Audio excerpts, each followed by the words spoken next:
So we just talked to Jamie, and he was saying that your English accent is better than his. I did have to do a British accent, which I actually forgot about until, I don't know, I love doing accents. I don't know, for me it's sort of, because when I'm talking like this, especially on set with them, it's like fun time or play time, but the second that I started with the British accent, it was like, okay, now it's work time, and I could sort of get back into the, so I actually find it easier to work with an accent than otherwise. So, what was it like learning how to do it, like, and not be thinking about it so hard that you can't act properly? I don't know, I don't have that problem.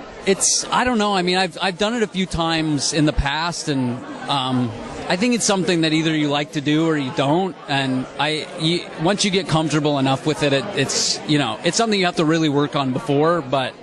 It's not something you can or should be thinking about when you're actually on set. Otherwise, it's just you can get bogged down with, like, did that sound right? And I'd rather have the accent be a tinge off in a scene than have the scene be a little bit off. So, but yeah, it's it all.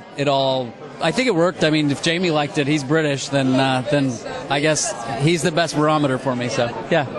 And what would you say was the most tiring scene to shoot or day you shot?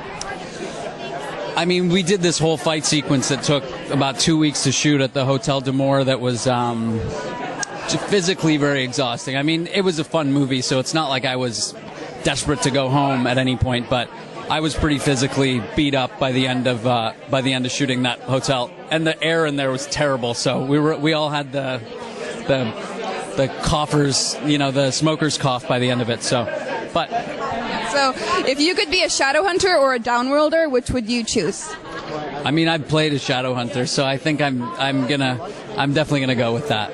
It's a lot of fun. So I think that's a no-brainer for me. And what would be your favorite weapon on the movie? Any weapon? I actually used my favorite weapon, which it's sort of like, it looks like a police nightstick. That has daggers on the end when we kill the vampires. It's fun to flip around. It kind of looks cool, and I had them in my hands for a long time, so I kind of got used to flipping them around, and yeah, so that would be it. So, do you have any recurring on-set jokes? When you're really tired, you kind of everything just becomes kind of silly, and so we just had a lot of that. It was just sort of. Sometimes looking over at each other and what we were wearing out of context when you're sitting in a hotel lobby or something, it's pretty ridiculous. So there was a lot of that, a lot of sort of looking at each other in our like leather jumpsuits and making fun of each other. So. And so, what was your audition process like to get the role? I was somewhere else shooting a movie, and I heard that the role wasn't cast, so I flew to Toronto to audition for Harold, and it literally happened in 2 days. From the time I heard that the role was still open until I got the job. It's like one of those things, sometimes it takes forever, and other times it just sort of like falls in your lap, and then I finished that movie I was shooting, and I was in Toronto in like a week to start rehearsing, so yeah.